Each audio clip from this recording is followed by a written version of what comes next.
flagship program in this state, right? And a bullshit, a bullshit, a bullshit, a bullshit.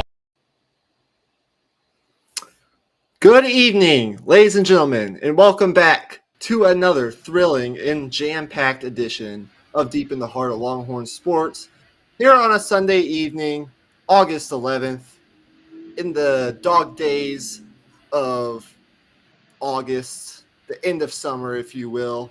We can sniff football season literally right around the corner. 8:12 p.m. local time here atop a beautiful Houston, Texas. My name is Michael Wein, and joining me tonight, as always, is my fantastic co-host and fellow Longhorn fanatic himself, Mr. Emmy Nixon. Before we get to Emmy, if you're watching live, we greatly appreciate it. But if not, and you're viewing this later at whatever time that may be, whatever time zone you may be in, make sure that if you like our content, you like our videos. It helps the algorithm, and you subscribe to our channel. I believe we're up to now 76 subscribers. So we're slowly climbing. Our goal, I think, should be to be over 100 by the time we hit the playoffs. And so we're not looking to get huge. We just want to have a good community that we can talk sports with, because that's what we love to do. Yep. We have a jam-packed show, but before we get into what we're going to be discussing, Emmy Nixon, what's up? Nothing much, man. The Olympics just wrapped up. I was watching the breakdancing with my mom here just a little bit ago. That was pretty sick. I was a little disappointed that the American guy didn't win, but is what it is. But that sport is pretty sick, but not as cool as Texas football. Let's be honest. We're going to get into a lot of it today.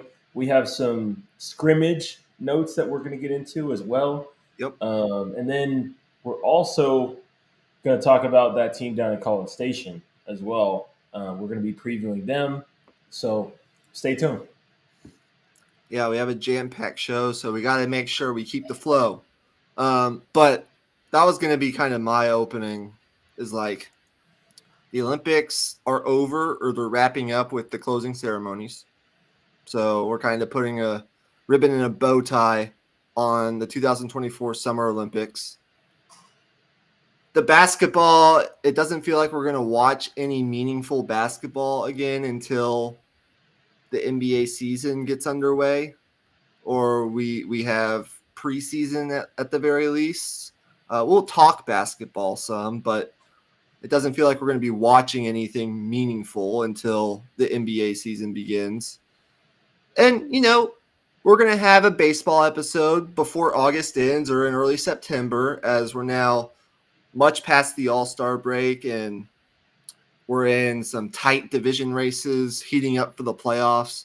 There will be some baseball talk leading up to the MLB playoffs. That's kind of on the side, but it's football season, because that's really it. We got NFL preseason week 1 wrapping up, I think, today. And college football, once again, the first games are going to be played here in 13 days. So it's football season, and that's where we're the busiest. But we don't mind it, because we are football nerds. So with all that being said, I wanted to introduce kind of a new 3-minute segment, start of every dit hole, called Longhorn of the Week. And it doesn't even have to be an athlete. It can be someone you want to shout out that that's a Longhorn. But mine mostly are going to be athletes. It could be current athletes on campus, or they could be former athletes at the University of Texas. But they have to have some tie to the University of Texas. They could even be actresses if you want them to. But for mine this week, I'm actually going to go – I have 2, but I'm only going to mention one. The other is pretty obvious. Jordan Whittington showed out today in his preseason game. It was against the Cowboys, but chill out. It's preseason. 7 receptions on 9 targets for 74 yards in that Rams offense. I swear to God, man, if the Rams get another, I don't want to say he's going to turn to like a Puka Nakua, But if they get another wide receiver late draft steal in Jordan Whittington, if provided, I think the biggest question with Jay Witt that he's healthy, it's going to be trouble for a lot of the NFL. They have Cooper Kupp, Jordan Whittington, Puka Nakua, and all the other weapons that they have. But Jordan Whittington, Jay Witt looked really good today in his preseason debut with the Rams. So he's going to be my Longhorn of the week. Yeah, that's a good one. I actually am going to watch that game back once we finish up here. But what the way you were pitching this segment, I had to think of one pretty quickly here. So I went with a pretty easy one. I went with Anthony Hill. We're going to be talking about him quite a bit here when we break down the scrimmage, but he absolutely crushed it in the scrimmage, man. Yep. A lot of people were talking. He had a lot of people talking with the hit he had on Jared Goodson, the freshman. Absolutely just crushed him, like almost like Jadeveon Clowney esque in a way, like just in the backfield, just crushed him. Just making plays all over the place as like a true middle linebacker. It's the things that you want to see. It's a scrimmage, obviously, and you can't overreact, but it definitely means something for sure. He's in the running, in my opinion, to become the best player on the Texas team. Now, Yeah. for the sakes of Texas' success, I hope the best player is Quinn Ewers, Right. and that he can become that.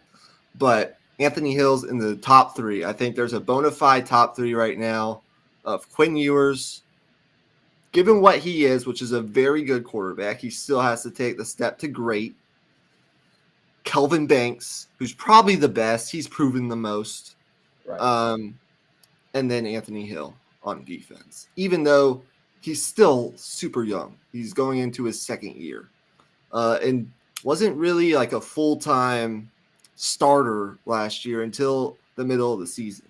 So excited to see what Ant Hill can do. But we're going to jump in right now to the SEC.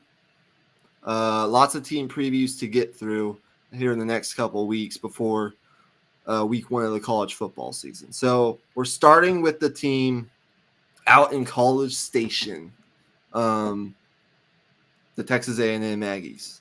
So Texas A&M last year went 7-6. It was an up and down year filled with adversity and some injuries.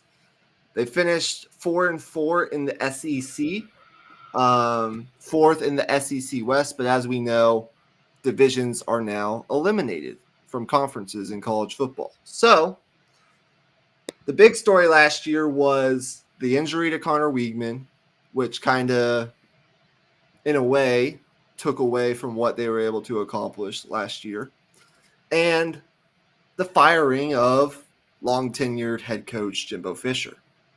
And the story of the early offseason in college football was, who was Texas A&M going to hire? And so they have a ton of guys who transferred out, a ton of guys who transferred in. They hope that Connor Weigman is going to be healthy this year, and he's going to be kind of that ace in the hole quarterback. Can he turn himself into a top 5 kind of guy in the SEC? And they're hoping, that Mike Elko can reinvigorate this football team this year, along with some of the coaching hires, which we'll talk about, that he brought along with him. So that's kind of the overview from a 3,000 point stance overview of the Texas A&M football program. But Emmy, where do you stand just in general on the team in College Station right now? Well, I think they're extremely talented, and we've known that for a while. I think it's whether or not Mike Elko can, with the changes he's made, he's already made changes. Can he get that to equal wins in year one? That's the real question. And there's going to be a lot of close games that they're going to be in this season. I think this is a tough team to this is a tough team to predict in a lot of ways. They just lost their running back, uh, Yep. Ruben Ruben Owens.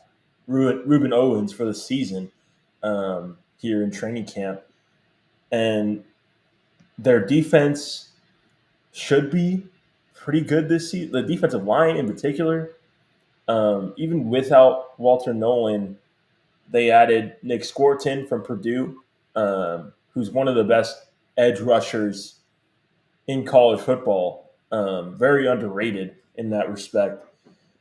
So to me, it's just all about number one, Connor Wakeman has to stay healthy.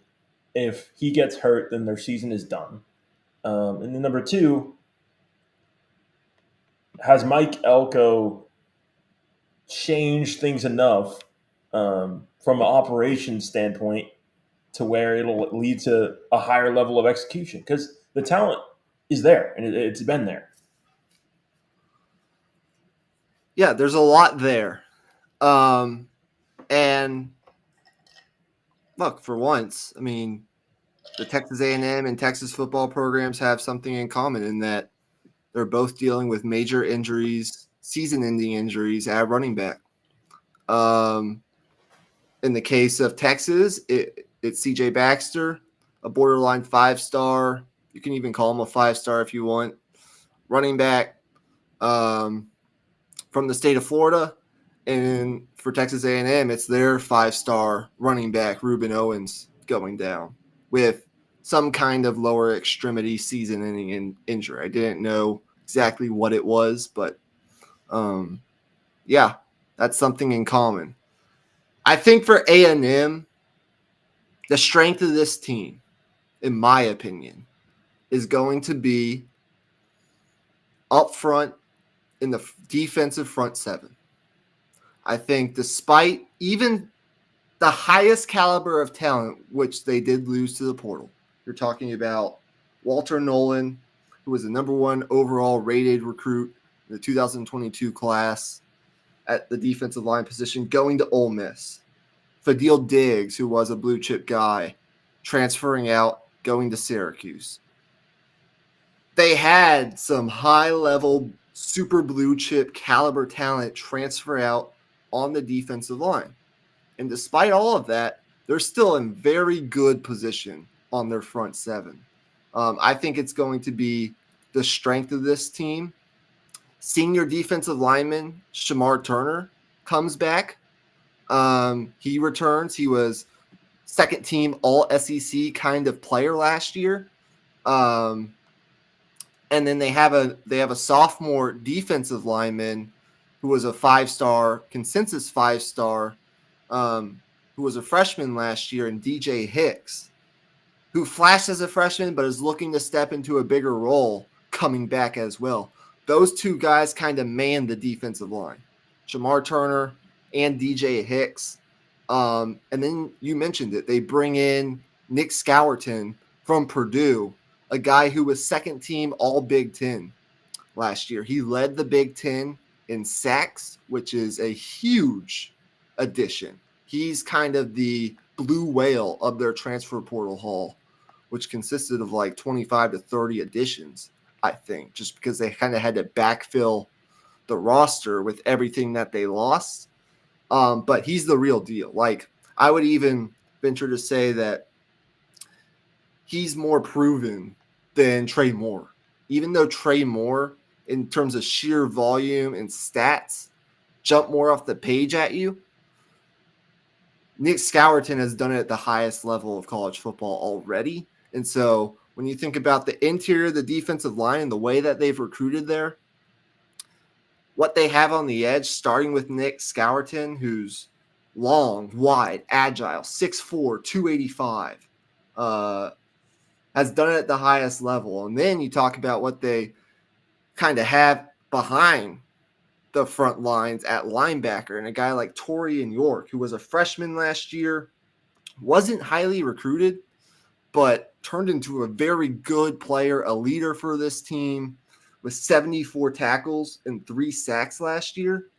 I think I had the number for, He was second on the team in tackles with 74. And then they backfill the depth at linebacker with 2 veterans in Solomon DeShields, a transfer from Pittsburgh, and Scooby Williams, a transfer from the University of Florida, who had 70 tackles and 4 tackles for loss last year as a sophomore at Florida. So when I look at this front 7, I think it's going to be kind of the catalyst of the strength of this team. And it's one of the reasons why when we look at Texas opponents and that game in College Station at the very end of the year, I think that's a matchup along with many other things, of course, but I think it's strength on strength with the A&M front 7 going up against the Texas offensive line, which we expect to be a Joe Moore Award caliber winning offensive line this year. So that's where it stands right now.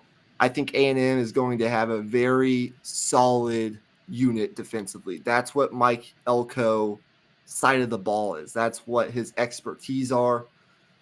He has familiarity with the A&M program, being that he was with A&M on the defensive staff for 3 years before he went to Duke. And then obviously what he did at Duke was unbelievable.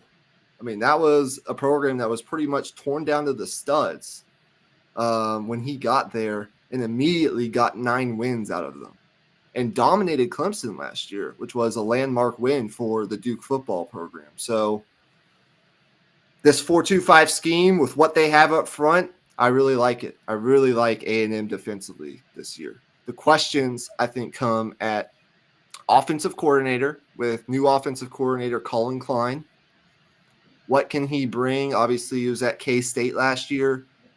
It was a mixed feelings kind of hire when they made it. And Connor Weigman. That's really what it's all about for A&M on the offensive side of the ball. Do you want to give any more thoughts on offense, defense? Where else do you want to take this discussion? Yeah, I think the one other thing I'll say is I'll give Mike Elko this. Like, I think in terms of the benefit of the doubt, I'll give him the benefit of the doubt in terms of developing talent.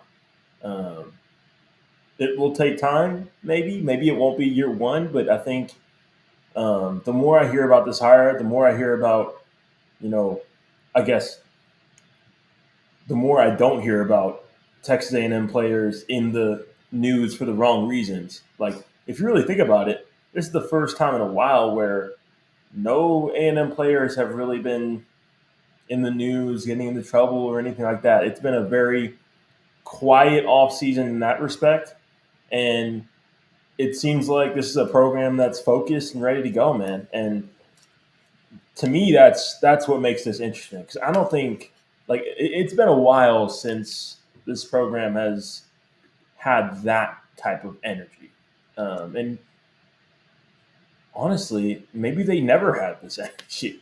Because I don't think they had it when Manziel was there either. Manziel was always doing something weird. And that's what you want if you're A&M. Yeah. You want to be boring.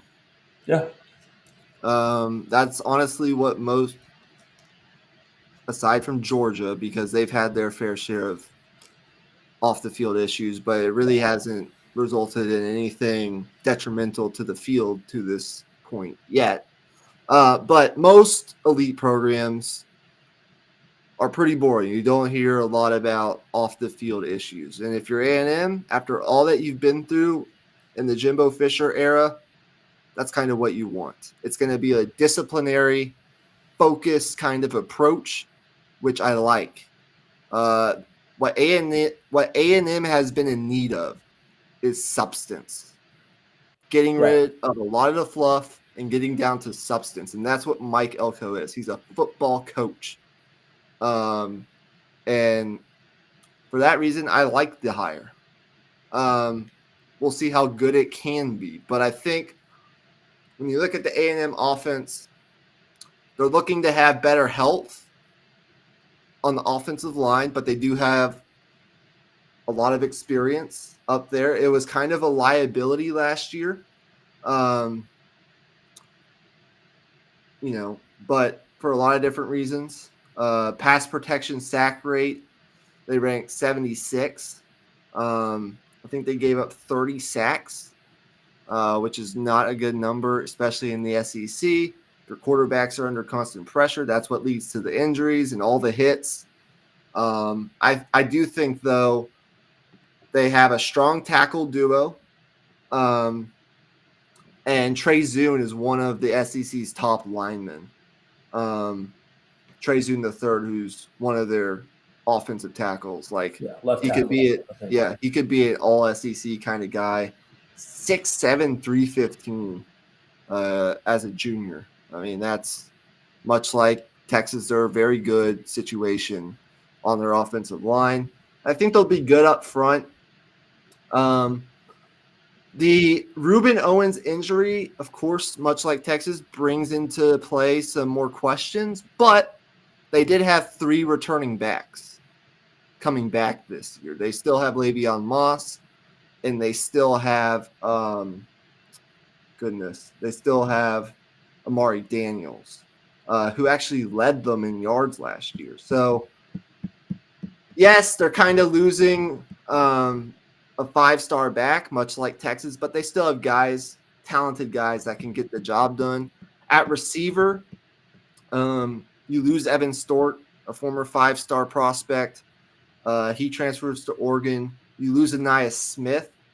So your top 2 to 3 weapons are gone, but you do have experienced returners who combined for 94 receptions last year, so it's not nothing. Noah Thomas is a good player, at 6'6", 200 pounds. Jade Walker and Moose Muhammad will add to that. But behind those guys, there's kind of nothing proven behind them. So it's a line of 3 receivers, and then it's kind of a lot of questions behind that. So really what it comes down to is, like, as I said at the beginning of this, Connor Weigman,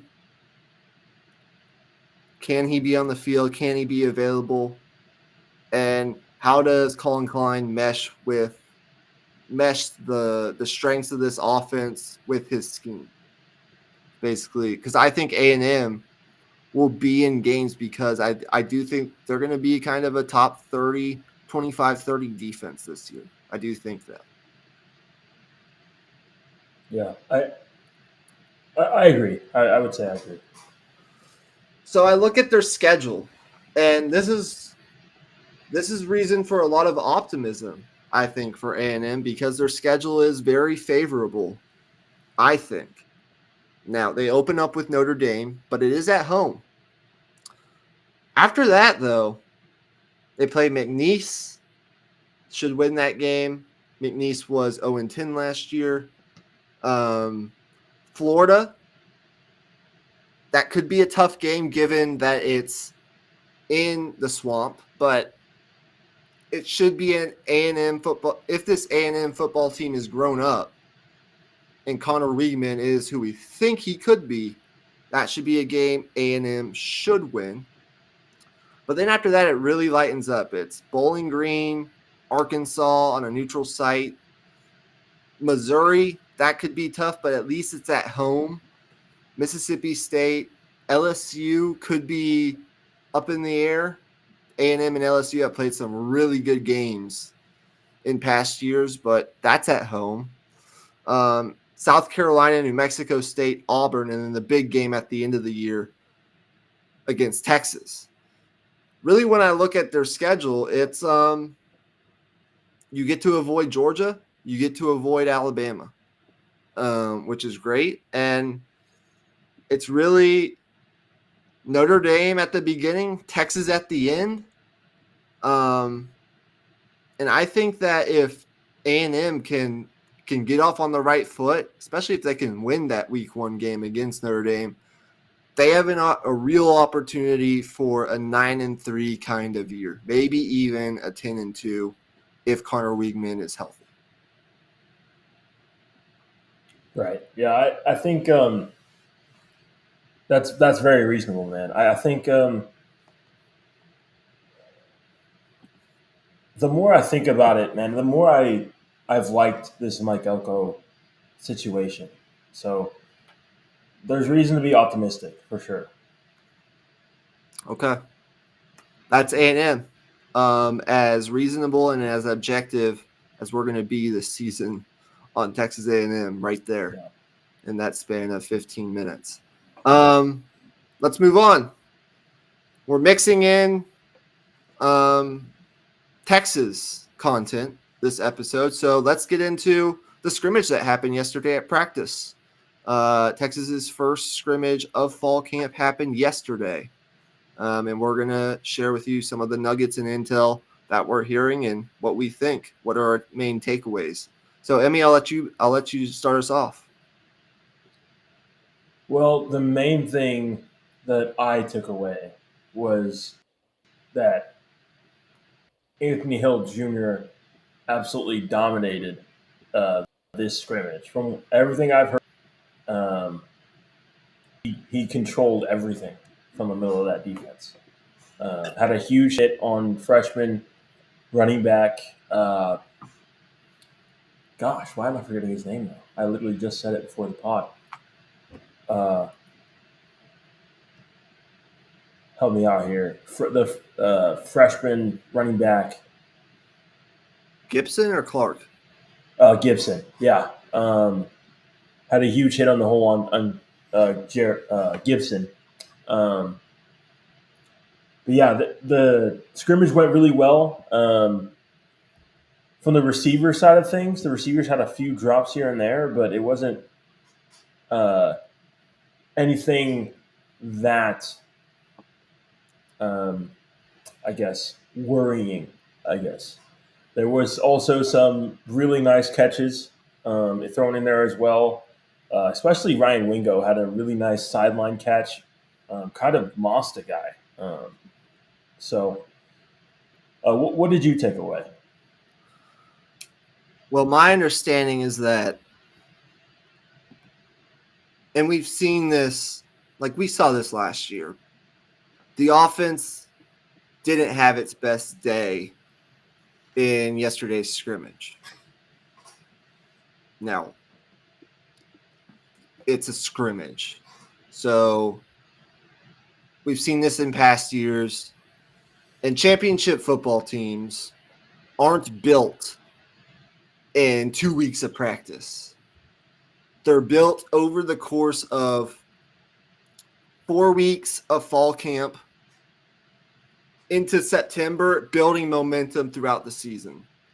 And so it's not doom, death, and destruction saying that the offense struggled a little bit in a variety of areas yesterday in the Texas scrimmage. Now, my other understanding of this scrimmage was that it wasn't necessarily like a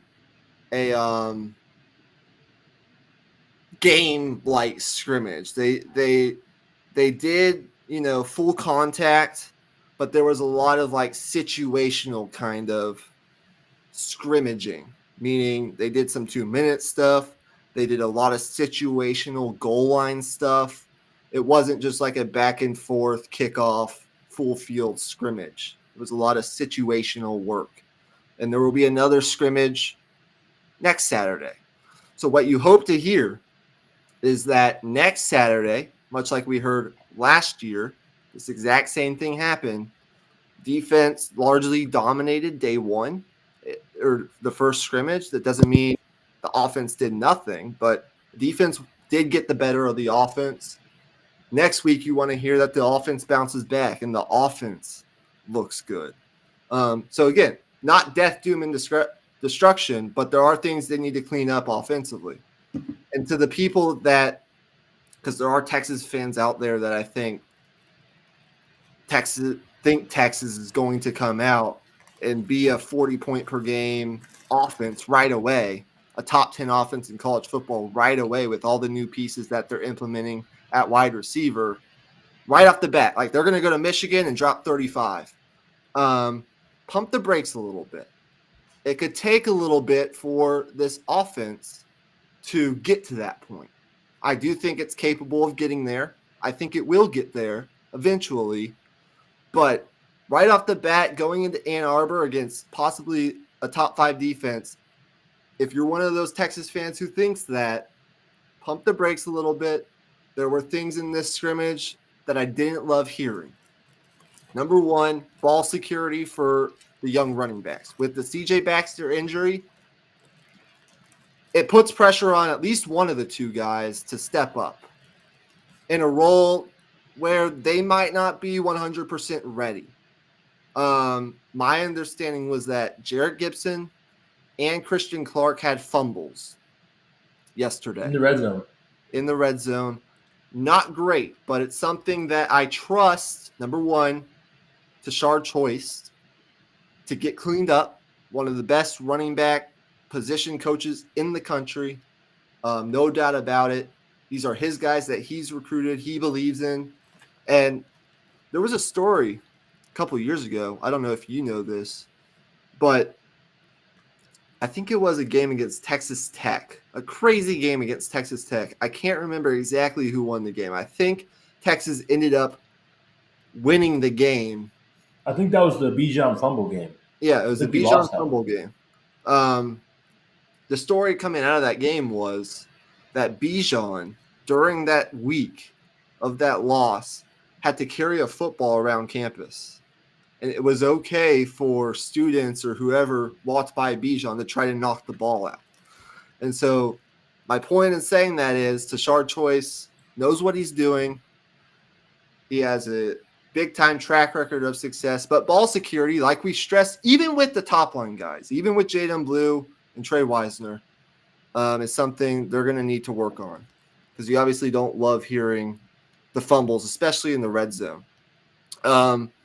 But also understand that scrimmages, a lot of times, especially when you're playing against yourself, they're zero-sum games. So, meaning, if the offense does something great, it doesn't necessarily mean that the defense sucks. It's just one side or the other has to win, in these scrimmages. And so now the false starts by DJ Campbell, some of the drops, they need to get cleaned up. Like, that's not zero-sum game kind of stuff. That's stuff that they can control. But understand, like, in a scrimmage-like scenario, if the defense dominates, it doesn't mean the offense stinks.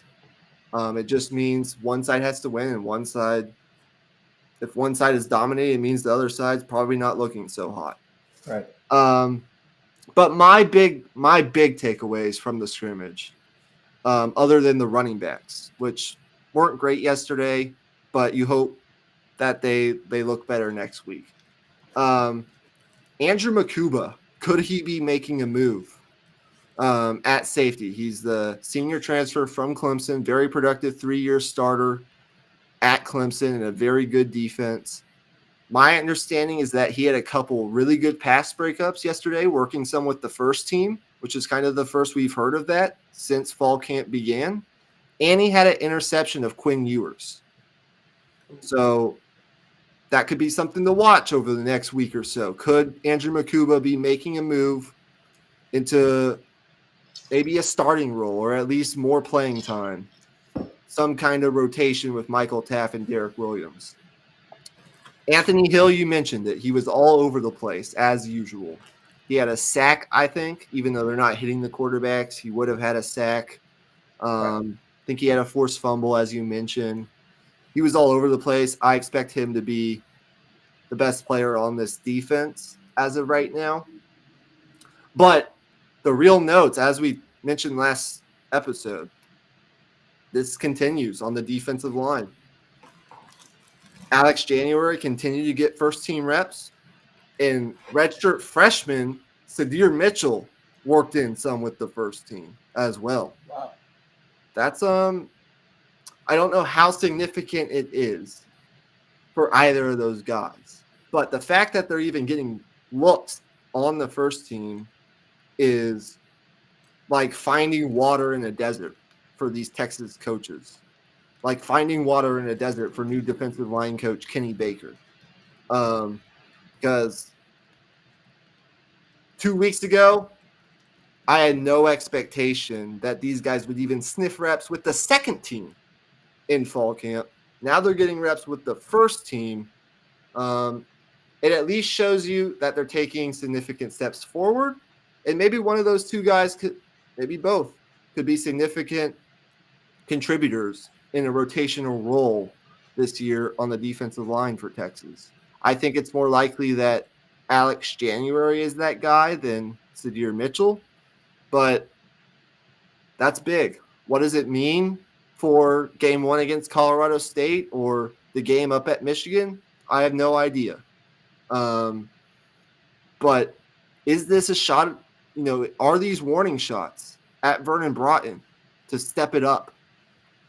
Is it a warning shot at the transfers? Like, just because you transferred here doesn't mean we have to play you all that much. We'll have to find out. I don't know one way or the other, but we'll have to find out. And then my last note, I think this will excite you. The Texas coaches have been implementing what they're calling a NASCAR package on defense, where they have Alfred Collins, Ethan Burke, Trey Moore, Colin Simmons, Anthony Hill, and Maurice Blackwell on the field at one time. So they have Ethan Burke at defensive end. They have Alfred Collins, defensive tackle. They've got Colin Simmons coming off the edge at the Sam linebacker position, opposite Trey Moore.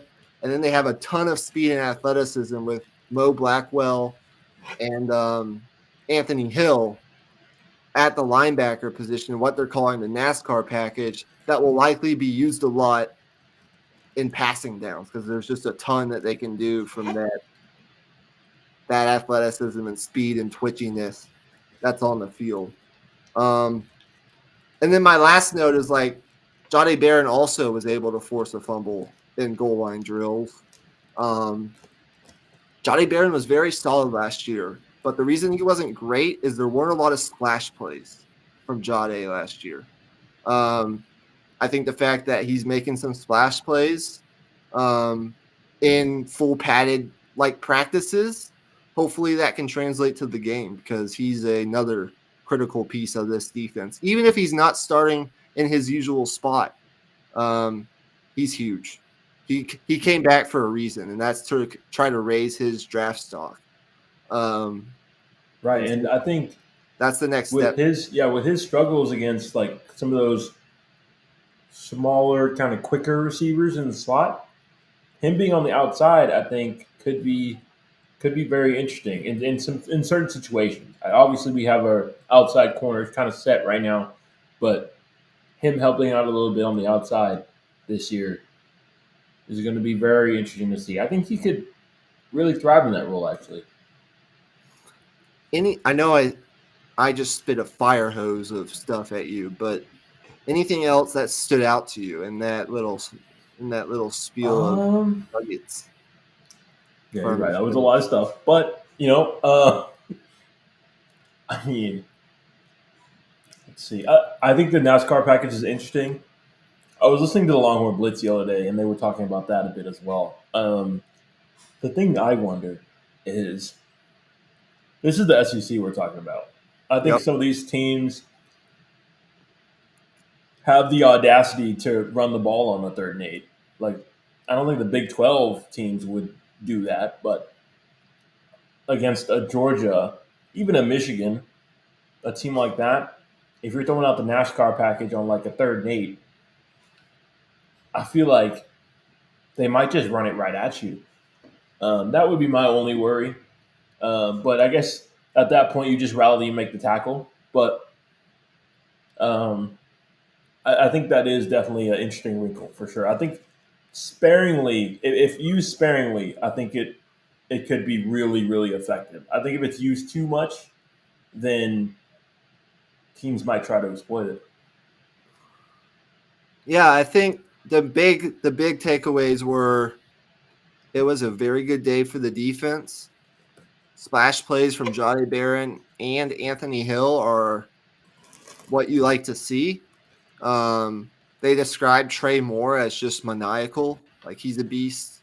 There's a part of the Texas fan base that is worried about how much of what he did at UTSA will he be able to do at the SEC level. But I believe fully in Trey Moore. Not saying he's going to be a 14 sack guy in the SEC, but I think he will be close to a double-digit sack kind of guy with the run that he's going to get. Anthony Hill is just an absolute beast. I mean, that's why you flip him from Texas A&M. And then I just find the defensive line rotation and experimentation maybe the most interesting thing so far that's come out of fall camp. We're not hearing all that much about the transfers.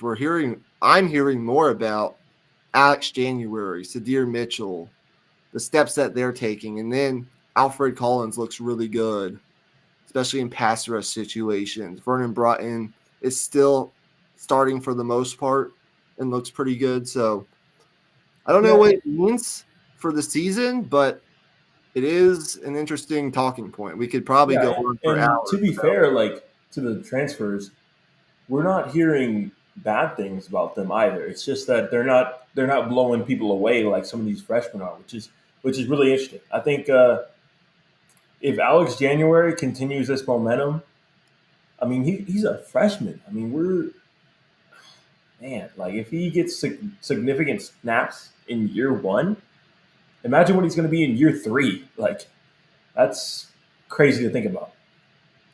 It's not what the problem under Bo Davis was not that he wasn't recruiting good players.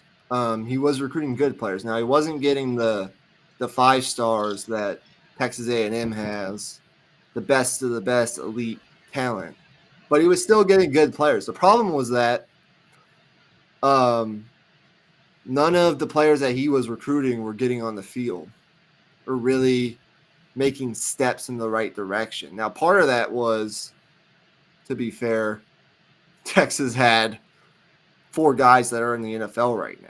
Moro Ojomo, Keandre Coburn, and then, of course, last year, 2 All-Americans, and Byron Murphy and Tavondre Sweat. So that played a part in it, and credit to Tom Herman for setting him up, for setting Steve Sarkisian up with those guys. That 2021 class turned out to be very, very good. Absolutely. Gunnar Helm is in that class too. But this is certainly encouraging. The fact that these guys are getting looks with the first team, it's kind of the story of camp for me so far.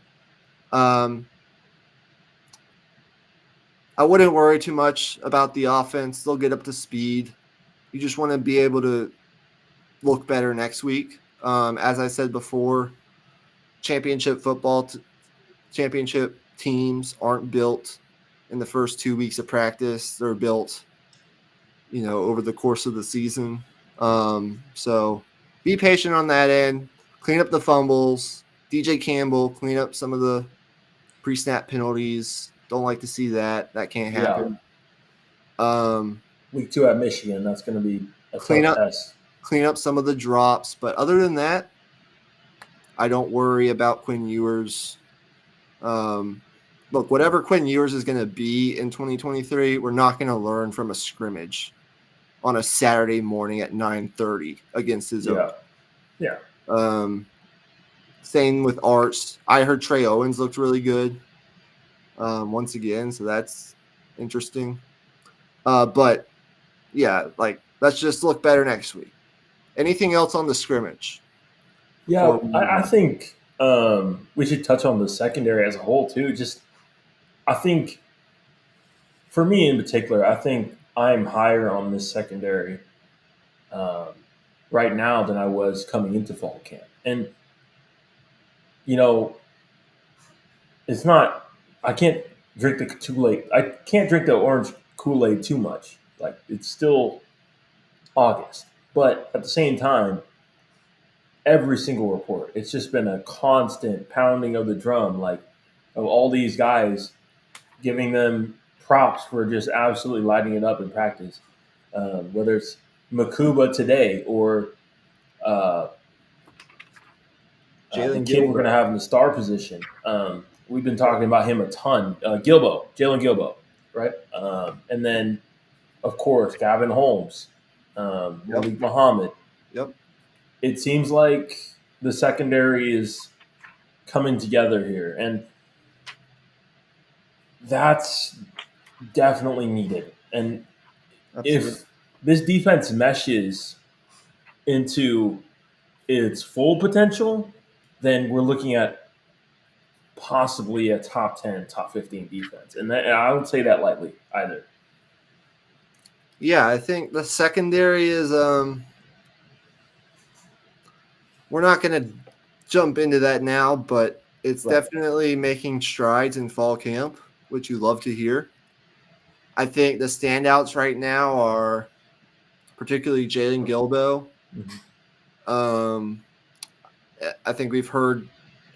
See, we're not hearing like aside from Anthony Hill and maybe one or two other guys. The fact that we're not hearing like Malik Muhammad, a lot about Malik Muhammad. I'm sure he looks great. But sometimes it's better that you don't hear about the Yeah, best players on your roster than you they're not do. throwing at him. So I think, the combination of him, Jalen Gilbo, Jahdae Barron maybe playing some outside corner, and then the rotation and the depth that you have at safety, along with the guy you brought in Javion Cole, who's kind of just a luxury, at least at this point. Yeah. They definitely have Kobe Black could get some playing time this year. He's a 5-star prospect we haven't even really talked about yet. Williams, too. We have 3 safeties, right? 4. Yeah, so I mean, there's a lot more talent. There's a lot more depth. How it all comes together on Saturdays will be a large part in how much success this defense can have this year. But there's definitely that potential for a top 20 caliber defense. So anything else on the scrimmage before we get into Oklahoma? No, that's it. I think Okay. I've rambled enough on Texas for right now. Okay. Oklahoma. Give me your general thoughts on the Sooners right now. Well, if you ask Sooner fans what they think, they seem to think they're primed for a 10-win season. For me personally, I don't see it quite to that extent. I see them more as a 8-4 type of team. Maybe just like a step below the top tier in the conference. But that's not to say they're not very, very talented. They have a great wide receiver core. Jackson Arnold obviously looked very good in the bowl game last year. So if he plays any semblance of that, then you're looking at a very good offense. There's questions at offensive line. I think they lost most of their offensive line in the offseason, if I'm not mistaken. Or rather, I think I remember reading that it's a very young group. Also, I'll put it that way. And then defensively, we know what Brent Venables is going to bring. I think from a talent standpoint, they're at the point where year over year they're going to have guys that are very talented. And we know that Brent Venables is going to get the most out of his players. That's why they brought him in to be their head coach in the first place. And he's done a very good job of that. So a really tough defense into the SEC. And I think an offense that could be very, I don't want to say feisty because that makes it seem like they're an underdog, but I think they're going to be a solid offense on the grand scheme of things. You're right about just about everything you said. Here's what I'll add to it. Brent Venables is going into year 3. This is the year where you would like to see another step because Right. Oklahoma took a major step last year. They went from a 5-7 kind of disastrous type team. They finished 6-7 that season with a bowl win, but I think they were 6-6 with a bowl loss. It's actually what it was. But either way, not a great season year one, and the defense was just it was in dire need of a revamp and rebuild. That was the year Texas put up 49 in the Red River game. It just wasn't good. Last year, though, you started to see the studs of this defense being built. I think much like A&M, maybe not to that extent, because I think A&M has a chance to be an elite defense. But Oklahoma is going to be very formidable defensively this year, like very formidable on defense with the talent that they have. And so I think Venables, even though he doesn't have a Big 12 championship in the bag or he hasn't really won a major bowl game yet, he is going into year 3, and I do think he's surprised with how great he's recruiting right now and what he's kind of been able to do in the portal. I didn't expect when he was hired that it would be 3 straight top 10 recruiting classes for OU, back to back to back, but that's what he's done.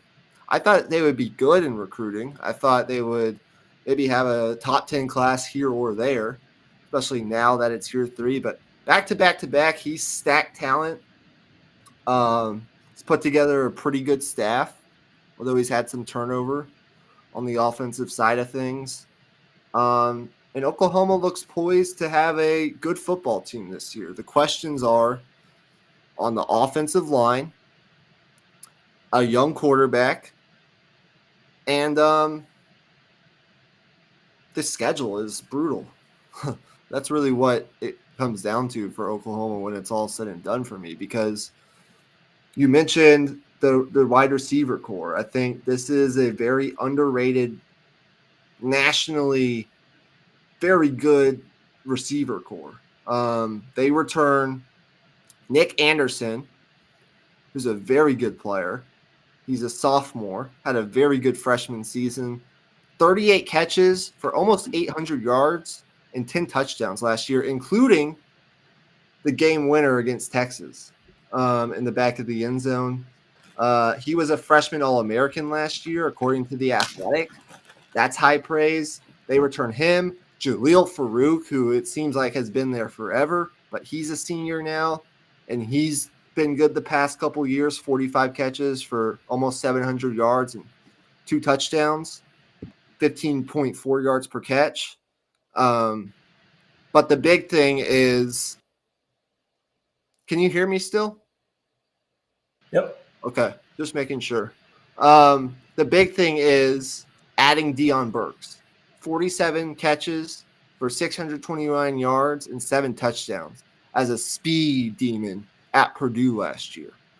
Those 3 guys in the wide receiver room give, along with the transfer tight end from Baylor, who's pretty solid, that they brought in through the portal, is very good weaponry for Jackson Arnold. Gavin Sawchuk, good back in the backfield, nothing special, but he's a good back, needs to stay healthy. It's really the offensive line for me. Losing 4 starters, they're going to be fairly young, inexperienced. It's new faces in new places. But they do have one of the best offensive line coaches in the country in Bill Bidenbaugh.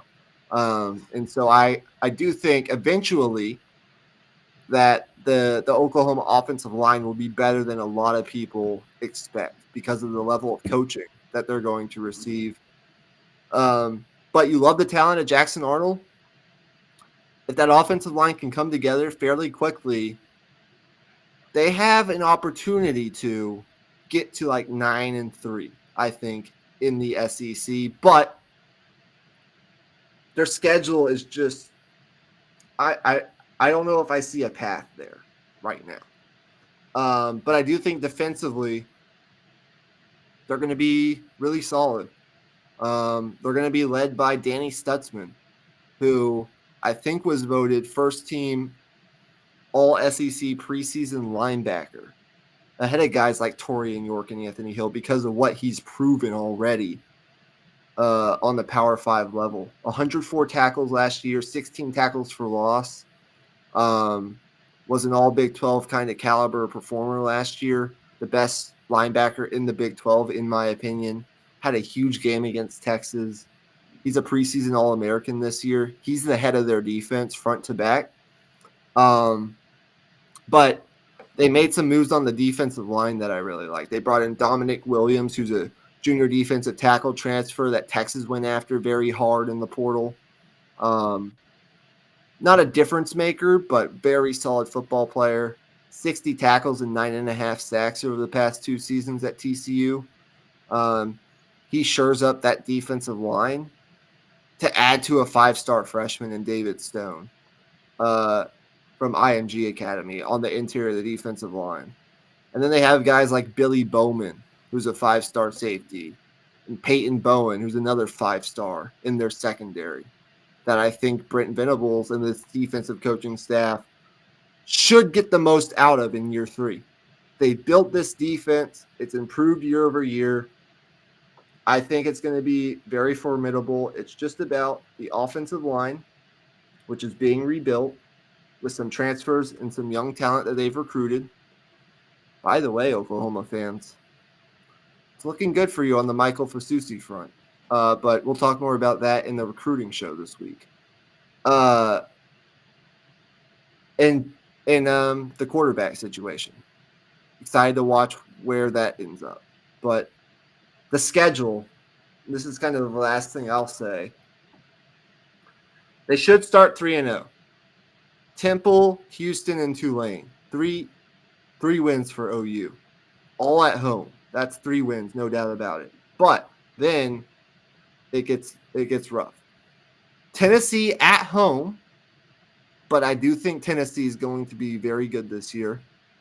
They have a 5-star freshman quarterback of their own, by the way, like we've talked about.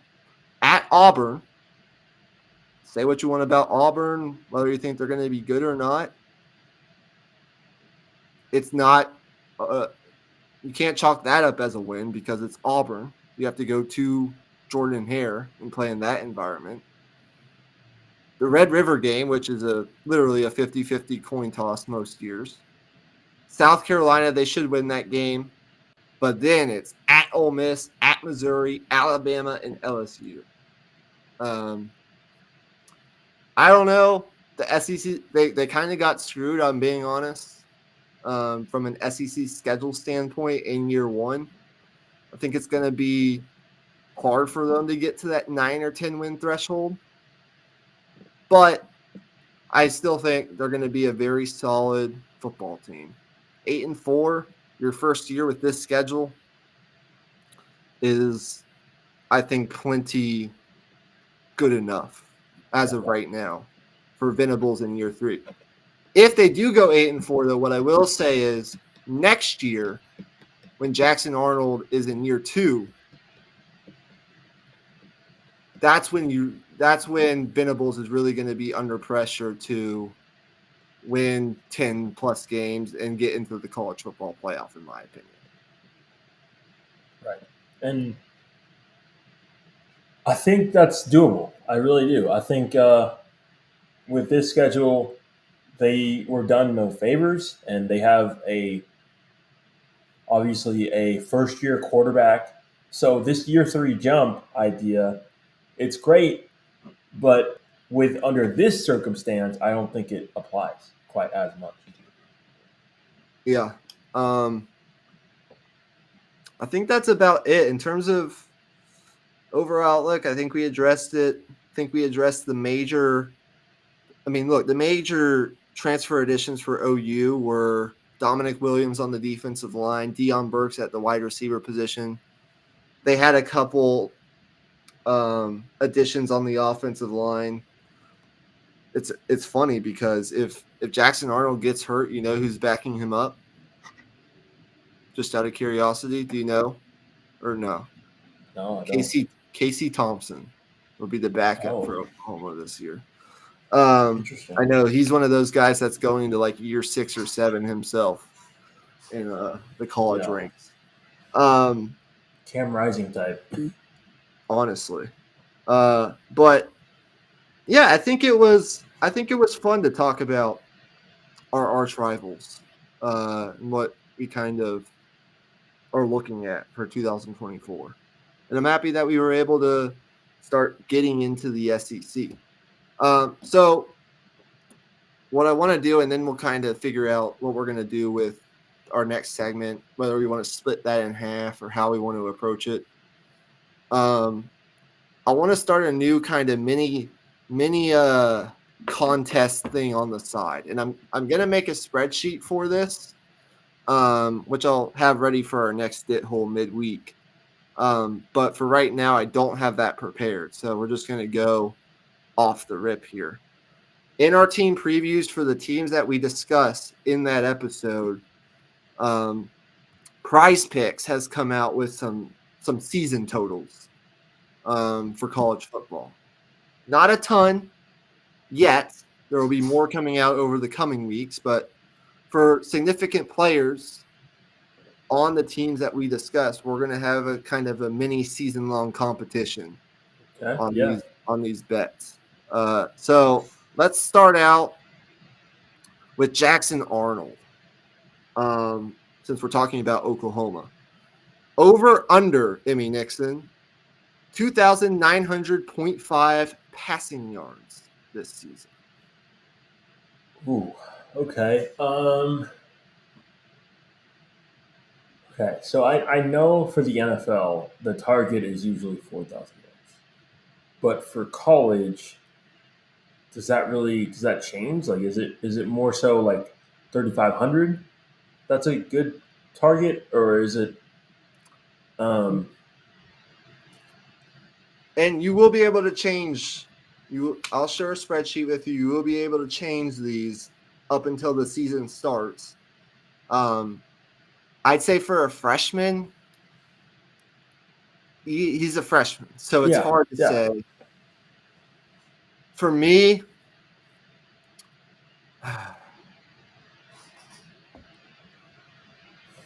that's 3,000 yards as a freshman. Yeah. That's Yeah. asking a lot. Yeah. I'm gonna go under, but not significantly right now for Jackson Arnold. I think it'll be 2,700, 2,800, right in that range. But I can't go over with any confidence yet. Okay. Yeah. They're going to play some really good defenses. It's the SEC. This isn't the Big I feel 12. like there's going to be a lot of games where he'll throw for 119 yards. They run the shit out of the football. Like,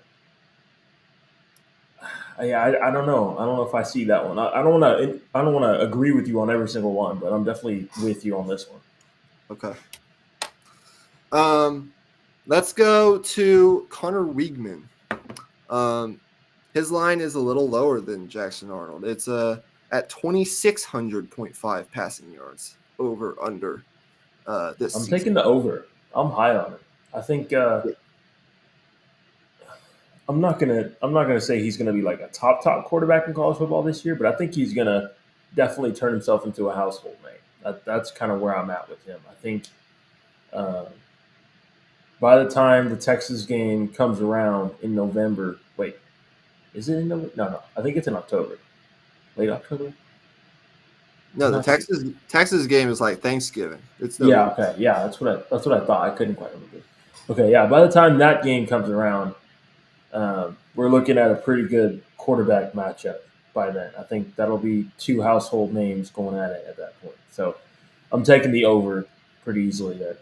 We're probably not going to agree on every bet because we're going to do this with almost every team that we talk about from here on out. But this is one.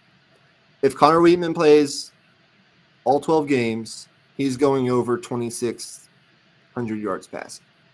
It's just going to happen. I don't know that he gets to how much beyond that he goes. We'll have to find out, but he's going to go over that. A couple more here. 600. So that's about 216 yards per game. I think that's doable. Yeah, absolutely. If he's healthy. Right. Let's see if there's any more that I wanted to do for right now. Let's see. On the wide receiver front, I don't see anything yet for OU Okay. or A&M. Let me just make sure. Rushing yards, let's see. Okay, this is an interesting one.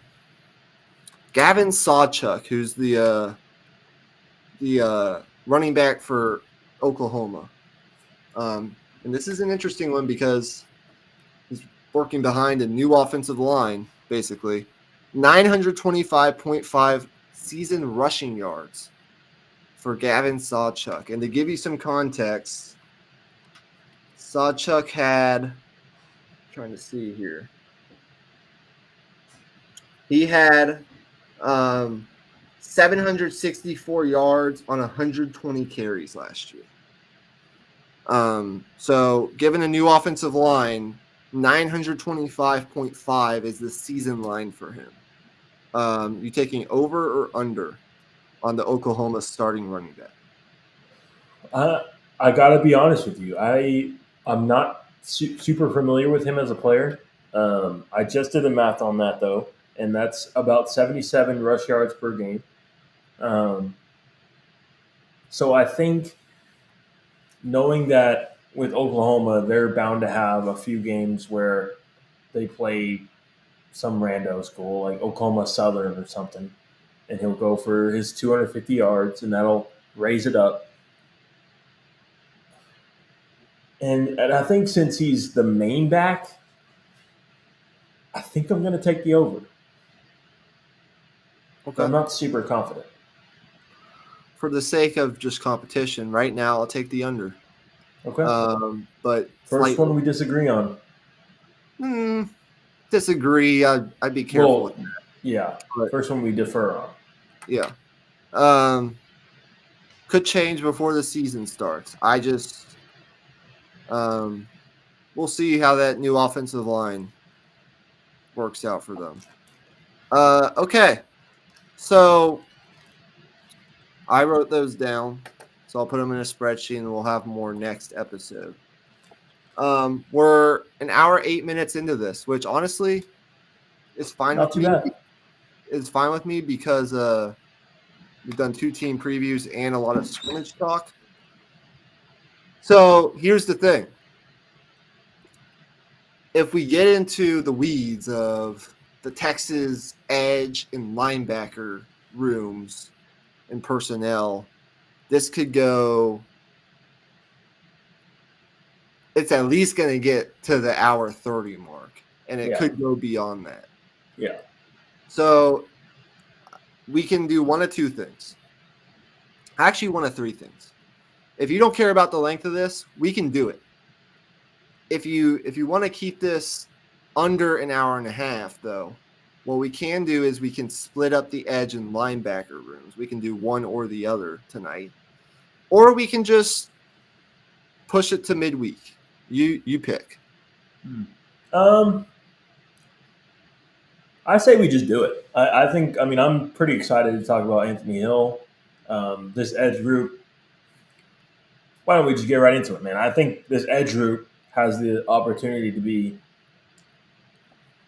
one of the best edge groups we've had at Texas in a long, long time. If we look at if you go down the line, and you ask yourself, can this guy play on Sundays in a few years? I think Ethan Burke can do that. I think Trey Moore can do that. I think at this point, Barron Sorrell can do that. Absolutely. I think all 3 of those guys, you rotate them in and out at edge, keep them fresh. That's an elite edge group. Then you add in Colton Vasek out of Westlake as well. He's come on strong. He's healthy now. His development is coming on really well. So this group is deep. This group is veteran laden. If you think of Ethan Burke, his experience last year, dominating the Alabama game, playing really well in the big games. Trey Moore, I think he's heading into his junior or senior year. Not, the highest level of football, but nonetheless, 14 and a half sacks speaks for itself. Then you have, of course, Baron Sorrell, been here forever, as a guy who came in the 2021 class as kind of a tweener type of guy people weren't quite sure about. He's developed his body to the point where he's 260 pounds at this point and still has maintained his quickness and athleticism. Um, I feel great about this edge. That's a really damn good overview of the edge group for Texas. Here's what I'll add to it. I wanted to talk about Baron Sorrell because he's the veteran, the established guy in this edge group, and it feels like he's locked into a starting role. 24 starts and 33 total appearances in his time in Austin. And he's, I believe, the only real senior in this group. There's a couple juniors, but the rest are younger players. Colton Vasic's a younger player, being a redshirt freshman. Zena Umeozulu, who you didn't mention, was part of the Colin Simmons 2024 Edge recruiting class. Those guys are freshmen. Trey Moore's a junior, so he's not even a senior yet. Justice Finkley is also a junior. So Baron Sorrell is the real veteran established at the University of Texas of this group. 6'4", 260 pounds from the New Orleans area. I'm really excited about what Barry Sorrell can do this year. This is kind of the contract year for him. He's kind of proof of what you would think a typical progression for a college football player would be, which is that you start out and you don't always like dramatically have that one breakout huge year. Some players do, and it's easier to do for some, particularly at the edge position, just because your job is to create pressure and get sacks, and the elite of the elite guys can real fast break out if they have a huge year in that respect. But Right. Baron Sorrell is just kind of, I think he's underappreciated in that he's just got an incrementally better year over year over year. And you don't always like see it, but then you look back at a season, you go back and watch some of the film, you look at how much pressure he was creating last year in the Big 12, even if it wasn't turning into sacks all the time. You look at what he did as part of that Texas run defense, being a stalwart and setting the edge. He's just gotten better and better. We're still waiting though for the Joseph Osai kind of breakout, the double-digit sack kind of breakout year from Baron Sorrell. But he did make Bruce Feldman from The Athletic his annual top 100 freaks list in college football. He was the only Texas player to make that list. Part of the reason for that being he's 6'4", 260 with a power rush. Who created only Texas player? Wow. the only Texas player that I saw on the Wow, freaks list okay. for Bruce Feldman. Interesting. It is interesting. For him, it's about turning those pressures into sacks. He did have 12 QB hits and was one of the better edge rushers in the Big 12 in terms of creating pressure. Just didn't have the sacks. And so I think this is kind of his contract here. Is he kind of maxed out as a player, or is there another step for him? And the hope is that there's another step for him to take. But he's really set in his role, I think. And then the other stalwart, I think, on this Texas defense this year is going to be the transfer, the major transfer addition at the position this year, which was Trey Moore. Really, when you talk about Trey Moore, it's about 14 sacks, the UTSA single season record, 38 pressures, 22 quarterback hurries. And as a redshirt freshman 2 years ago, he had 8 sacks and 18 tackles for loss, along with 59 tackles and 39 pressures, and was named a freshman All-American. He's an awesome player. He's been described as maniacal already in training camp practices. I think he's going to get run with the first team opposite Baron Sorrell to open up the season. He's going to be that other edge rusher, which is why I mentioned him next. The question for him is, how much does what he did at the Group of Five translate to the SEC? We think it will translate just fine. But there are people that question how much or how elite he can be going up against some of the best offensive tackles in college football, higher level of talent on the offensive line than what he saw at UTSA. But great players are great players. And I think Trey Moore is one of those guys. He's a unique player on the edge. He's kind of undersized. He's not the biggest guy in the world, but he's added some good weight, and I think he's due for a big year. So anything else to add to Baron Sorrell or Trey Moore? Because I want to talk about Ethan Burke and I want to talk about Colin Simmons. No, nothing else to add there. What are your thoughts on Ethan Burke this year? Well, I think it's all about consistency with him. I think he's made splash plays in, like I said, big games. He's a big game player. I think you put a ranked team on the other side of that line, he's going to show up. I think that's what you feel confident in when you talk about Ethan Burke. But there's been points in times where you're not really noticing him on the field as well. So in the SEC, when you're facing these, top offensive linemen week over week over week, you're facing these top run games, top pass games. It's a good mix of both. You got to be impactful in both in order to be on the field a lot, especially in a group this deep. I also think he could benefit from getting stronger, just from a speed to power standpoint. If he can pair some of that quickness with a little bit of more of a bull rush, that could be very impactful as well. He has the size to do it. That's just that's going to be the next step for him.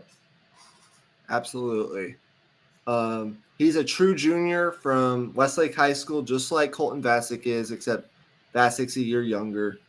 9 starts last year and played well. We saw the flashes of really good, like NFL draft good.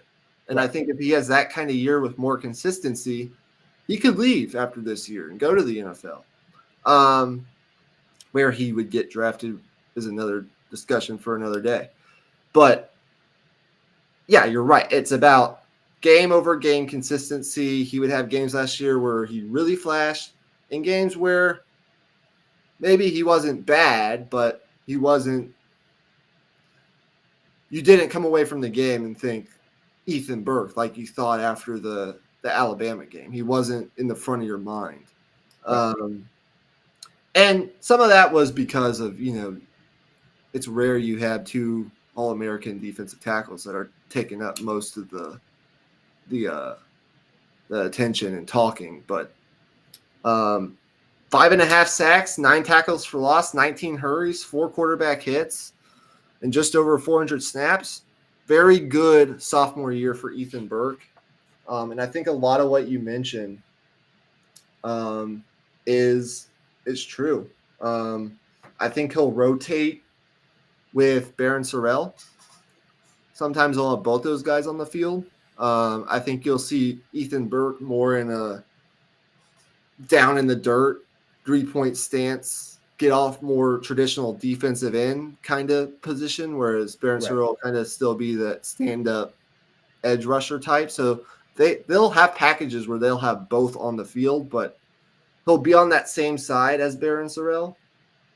I think you just look at his frame, 6'5", 6'6" ish, with a pretty long wingspan, which I like for the next level. Just gaining more strength and improving his ability to anchor and squeeze gaps against the run by getting more strength will be important for him this year, especially helping out in run defense, given there are some questions on the interior, what that's going to look like this year for Texas. So I think he'll have a really good year.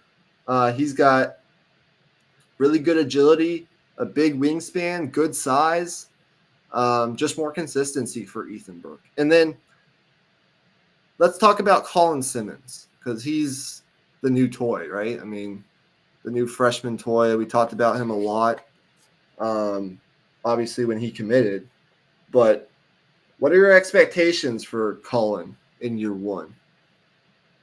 Do you have any? Expectations. I mean, with the edge room, we have everything that we get from him as a bonus, but I do expect him to be on the field in certain pass rushing down situations, like just kind of in a Anthony Hill-esque type of role. Yes. Just kind of see ball, hit ball, kind of like I think in terms of run defense, as a true freshman, you can't expect a guy to come in and be able to man a gap and long arm a 330-pound offensive tackle as a freshman and be able to man the edge like that. But for right now, if he can show that bend and that speed and make an impact in that way, then there's no reason that he won't be on the field. And everything that we've heard in practice points to him being able to do that right from the jump. Yeah, consensus 5-star prospect by all 4 major recruiting services. Basically a consensus top player in the state of Texas this past year in the 2024 recruiting class. Here's my Colin Simmons thing. What makes a 5-star a 5-star? They have elite traits that separate them from the pack. I talked about this in the Khalid Lockett commitment analysis. Colin Simmons' elite trait is that his BGO, his ball get off, is just so fast and explosive that it allows him to get that. Step. Yeah, the first step to get around the edge. He has all the pass rush moves. The question for him coming in was, as a 5-star edge rusher, he was kind of on the smaller side. He came in on campus 6'2", 6'3"-ish, 225. But the good news is he's already up to like 240, 245. He's put on 15, 20 pounds of muscle. I think he'll probably end up being – they're going to get him to a good weight, to a weight where it doesn't take away from his like twitchiness and speed. Yeah. I'm guessing he'll be 245 in the 245 to 255 range when it's all set. That's what I think too. And I think you hit it on the head when you said with the wealth of options at the edge position and some of the redundancy that you see with him and Trey Moore's skill set, he's just going to kind of be that 4th edge rusher that you throw in the game in 3rd down situations or in second halves when you got to pin your ears back, go get the quarterback, or you're up big and you're just going to let that guy play with his hair on fire. Yeah. Go get him. See ball, get ball is what Colin Simmons needs to do this year. Okay. I won't go too deep into Zena, but he's raw, but he has excellent traits. Zena Umeozulu. who is also a freshman. Great name, by the way. I don't know how much he will see the field this year, if at all, because they have a guy like Colton Bassnick and Justice Finkley. But next year, he's a name to look out for. When Texas potentially loses Barron Sorrell, Trey Moore, and even an Ethan Burke to the NFL, watch out for Zena. He's similar build to Colin Simmons, but he's even stronger. I really like Zena. And his brother is on the team, by the way. Neto Umeozulu. He's a second-team offensive lineman for Texas. So there you go. Have you seen a shift in philosophy in terms of defensive line recruiting here recently? I've noticed a lot more speed at edge rusher. It seems to be a point of emphasis. Yes, but I'm not going to get into that. But Yeah. good thing you brought that up because I can talk about that on my recruiting show. Absolutely. Last guy before we talk about linebackers, because we eventually got to get out of here tonight, but it is only 9:30. Colton Vasek. I think you mentioned him a little bit. Do you have any more thoughts on Vasek before we on? What I have on him is kind of brief. If I'm being honest. I think I don't know how much time he'll see on the field this year. I think it's more so just about continuing to develop. If he shows flashes like Ethan Burke did last year, then great. Because come next year, as you mentioned, like we're going to be looking at Zena playing a lot more, Colin Simmons playing a lot more, and he might even be the elder guy as a junior in that room. So him continuing to show flashes is definitely a big deal. Yeah, from what I understand, he's still kind of working with third team, getting some reps with the second team. He's definitely a good insurance policy if one of these guys goes down. And I think he's kind of in a battle with Justice Finkley right now for that fifth edge rusher role. I think he will see the field a little bit, especially in blowouts. They want to get him some time, especially since I think he's going to be relied upon heavily next year. But I like what I see. He was a borderline 5-star. He was higher rated out of high school than Ethan Burke was. He's a tall guy, very athletic. He's beautiful as an edge rusher. Just the build and the body type. It's exciting what Colton Vasek could be. Nagging injuries in his freshman season kind of held him back a little bit from potentially playing a larger role. We'll see where that goes. Hopefully he's healthy because he's even more of a luxury to have behind the four main guys that we've already talked about. So what is the one thing you want to see from the edge group out of anything else this season? Is it sacks? Is it forcing takeaways, pressures? What's the thing you want to see out of the edge group this year? I want to see the edge group command attention. And what I mean by that is, what did Byron Murphy and Devondre Sweat do constantly last year? Draw double teams. And that opens things up for the rest of the defensive line to eat. So I want offensive lines to have to slide to one side to Trey Moore, slide to one side to Colin Simmons, or Barron Sorrell, or whoever, Ethan Burke. I think if the edge group can be to that level where they're forcing teams to have to game plan for them and they're dictating the way the game is played. Like, you're not going to throw the ball 40 times against this Texas defensive line if things go the way I want them to in my head. Like, the way I see things in my head. Like, I get it. They'll just have that edge. No pun intended. They're edge rushers. But you know what I mean. Yeah. I think for me, it's because sacks would be the easy thing. I think it's impact plays, meaning I want to see them be a part of wreaking havoc and forcing some turnovers, whether that's strip sacks, big tackles for loss on third down, getting in the backfield, or just being a part of the pressure that forces a quarterback into a bad decision and ends up in an interception. More impact, turnover-worthy plays from these edge rushers this year. I would like to see that.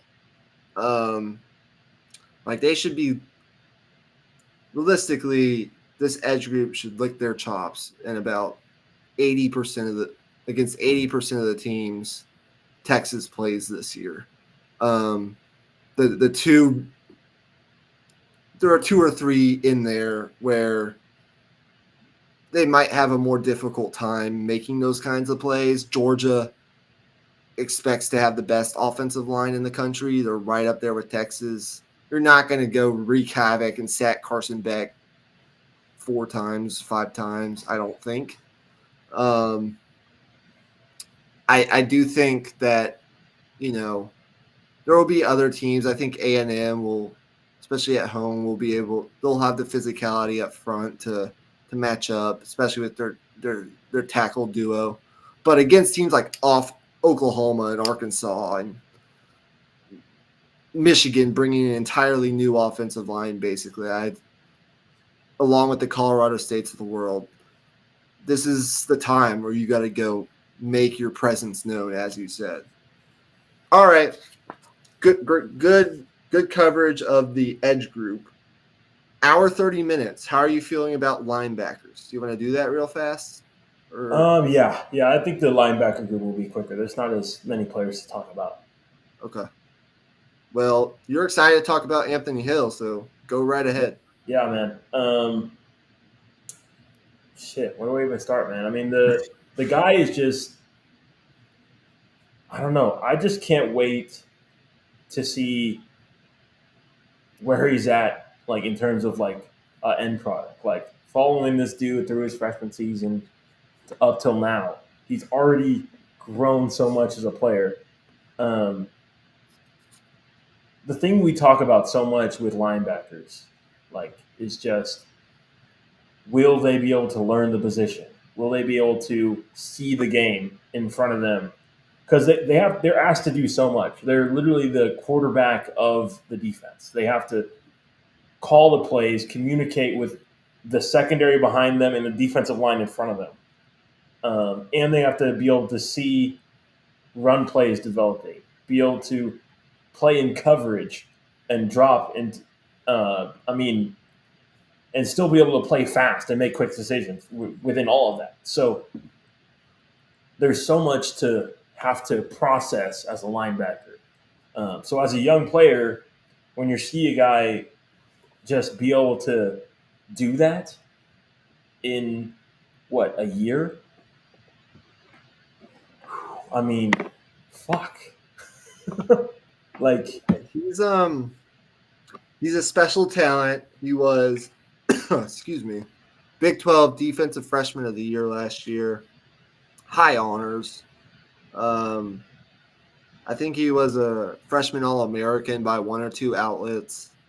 66 tackles, 5 sacks, 14 quarterback hurries. He started out in kind of a hybrid middle linebacker, edge rusher, situational edge rusher kind of role. Later on, blitzer. He kind of transitioned more into the linebacker spot next to Jalen Ford. Right. Yeah. For him, it's just taking the next step mentally and understanding the linebacker position. Because other than that, it's really let this guy fly around, sideline to sideline. Let him go get the quarterback.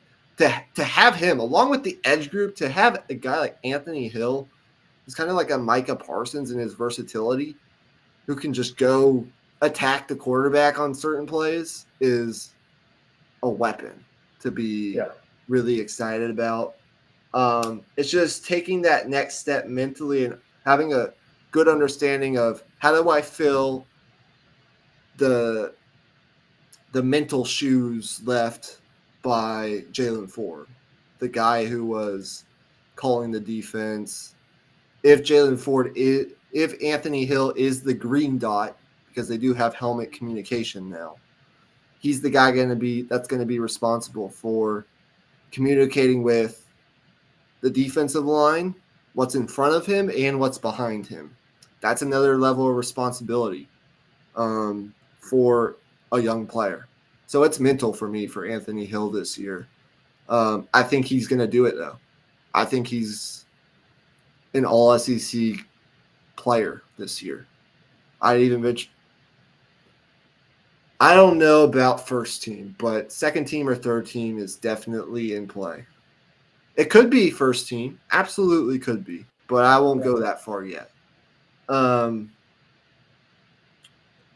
If he does make mistakes, the good news is he has the athleticism to be able to cover for them most of the time. He's got elite quickness. He might be the best blitzer on the team. And he's got the motor and the speed to recover in spades if he makes a mistake one way or the other.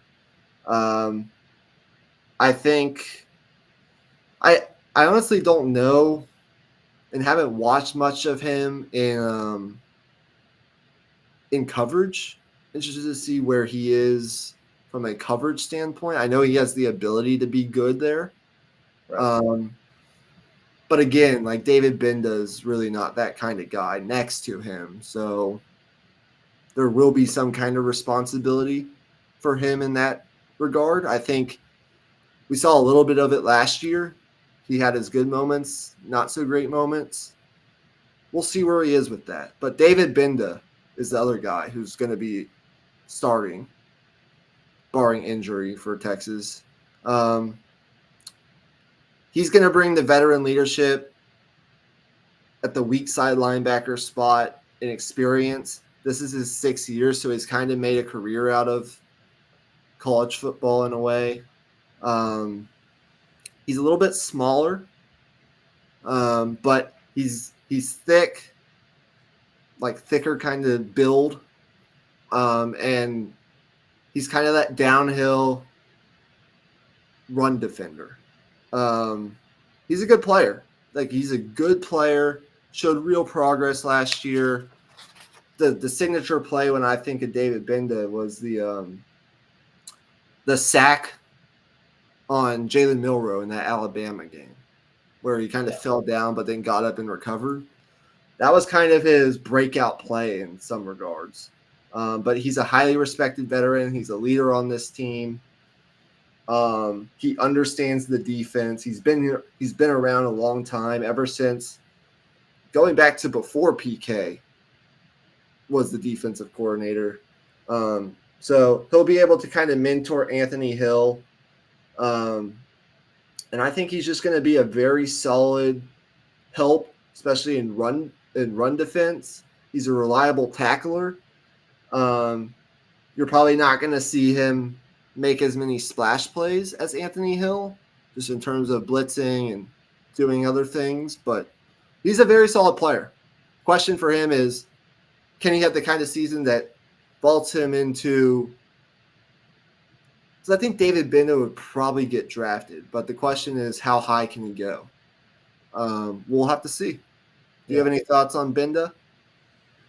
No, I think you touched on everything. But the other thing I wanted to mention about both those guys is their responsibility in terms of just organizing the defense as a whole. We saw last year at times when their opposing offense would go into tempo and speed things up, especially in that Oklahoma game when we had some injuries on the secondary. For a few plays there, the secondary didn't really know what was being run. So my question is, I guess, and this goes into your point about the mental shoes that have to be filled by Anthony Hill, is the secondary depth enough to mitigate those problems, or does that fall more onto the linebackers to be able to communicate those things in those tempo situations? Because that was a real struggle last year in the Houston game and kind of in those games where Texas would get out to these big leads and then opposing team would start chucking the ball around, get into their quick offense, and things would get a little bit messy. Yeah. A couple more things I'll mention before I wrap this thing up. Maurice Blackwell, I think we got to mention him. He's been a guy who, in his time at Texas, he's a senior now. He'll be departing after this year, one way or the other, along with David Benda. He's been a guy who came in around 6'1", 195, 200, and it's kind of stayed that way. He's kind of been a linebacker that's built like a safety. But this offseason, the big thing for him has been adding some good weight. He's now up to around 220, 225. So the hope is he'll be a better help in run defense. He's not going to get washed out by bigger offensive linemen, bigger athletes, bigger, stronger athletes in run defense. I think it's going to help his durability to hold up against blocking schemes. He did miss the first 3 games of the season last year, but his play improved as time went on last year. And I think he's kind of the pass specialty linebacker in this group of linebackers. Like, out of all the guys right now that have played at the major college football level in the Texas linebacker room, I probably have the most confidence in Mo Blackwell lining up against a tight end or maybe even a wide receiver than I do Anthony Hill or David Benda as of what they've proven to this point in that area. But you're going to see a lot of Mo Blackwell because he's seen action in 37 games so far in his career. So one way or the other, he'll be a factor in this defense. And then beyond that, it's a lot of young, unproven talent. We've heard a lot of good things about Leongo Lafau.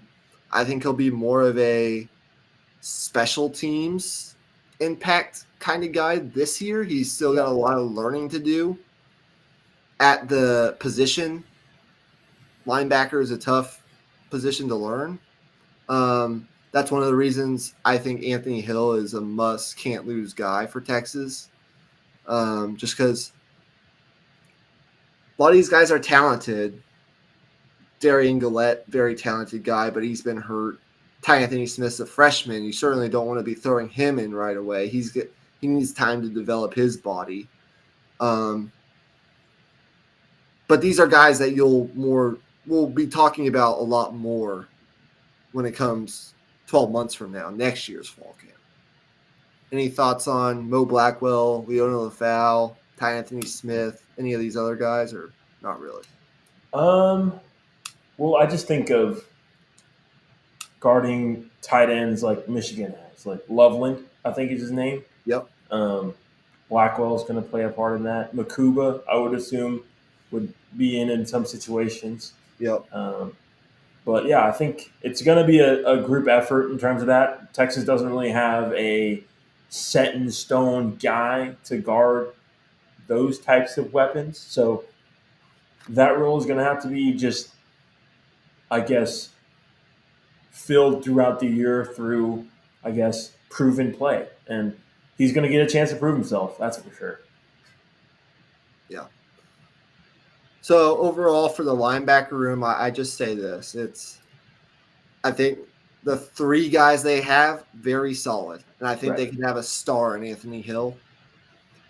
Just can't afford an injury there. Really can't. Especially to Anthony Hill is what I would tell you there.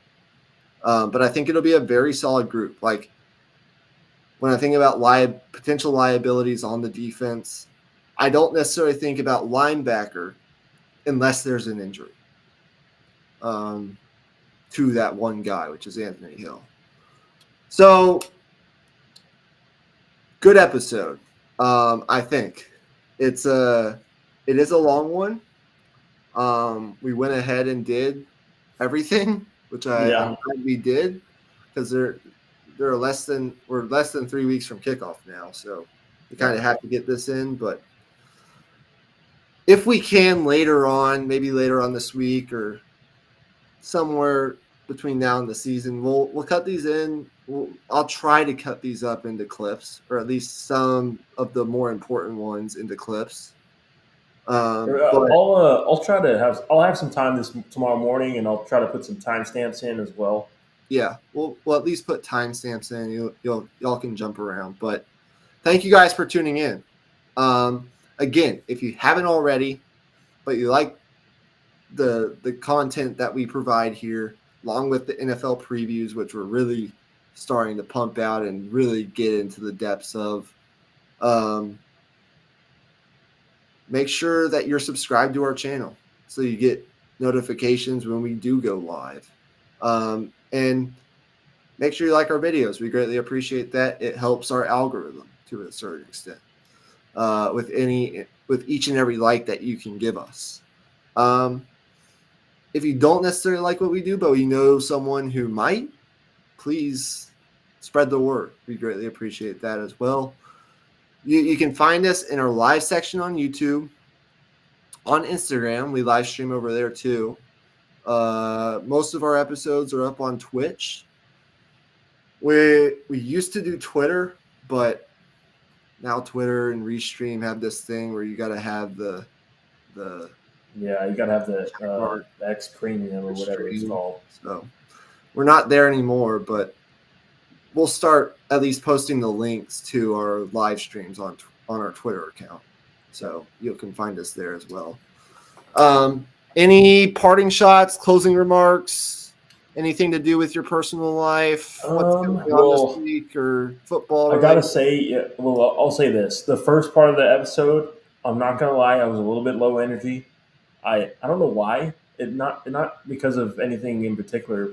But once we started talking about the edge rushers, I'm sure you probably noticed. I was so ready for that. I feel like I don't know, just this edge group has so much potential, man. I think the offensive line, we know what the offensive line is. I feel like with the quarterbacks, we kind of have a floor with Quinn being an experienced guy at this point. The wide receiver, even though that's all new guys, I mean, we feel pretty good about where they are at. I think the edge group might be the one that has the most, what's the word? Variance, I guess. Yeah. Look, the low energy stuff happens. It's fine. I'm bringing the energy always in these episodes because I love college football. I love Texas football. You do too, obviously. But one of the things I'll say is like, you're on it this year with your just your overall knowledge coming into these episodes. Yeah, I'm locked in, man. Much better. And that's what we really need. We need the content more so than we do the energy. And I think, look, we're diving straight into the SEC. We're going to start getting into these more elite teams here in the coming weeks. So your energy it'll come and go, but